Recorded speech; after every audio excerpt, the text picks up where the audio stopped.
IPL 2026లో భాగంగా నిన్న SRH versus CSK మధ్య మ్యాచ్ జరిగింది. అయితే ఈ మ్యాచ్లో తొలుత బ్యాటింగ్ చేసిన చెన్నై సూపర్ కింగ్స్ జట్టు నిర్ణీత 20 ఓవర్లలో 7 వికెట్లు కోల్పోయి 180 పరుగులు చేసింది.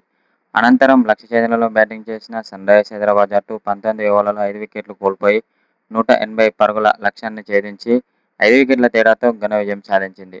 అయితే అనంతరం సీఎస్కేపై కీలక వ్యాఖ్యలు చేసిన SRH star player Ishan Kishan అయితే నిన్న సీఎస్కే ఓడిపోవడానికి కారణం బౌలింగ్ వైఫల్యమని అన్నాడు. అంతేకాకుండా మా బ్యాటర్లు చాలా అద్భుతంగా రాణించారని అన్నాడు. అలాగే బౌలింగ్ కూడా చాలా అద్భుతంగా వేశారని మ్యాచ్ అనంతరం ఇషాన్ కిషన్ అన్నాడు. అయితే నిన్న సీఎస్కేపై గెలవడానికి మా ఆటగాళ్లు ఎంతో కృషి చేశారని SRH star player Ishan Kishan అన్నాడు. ముఖ్యంగా బౌలింగ్ అయితే చాలా అద్భుతంగా వేసి చెన్నై సూపర్ కింగ్స్ను 200 పరుగులు చేయకుండా కట్టడి చేశారని ఇషాన్ కిషన్ అన్నాడు.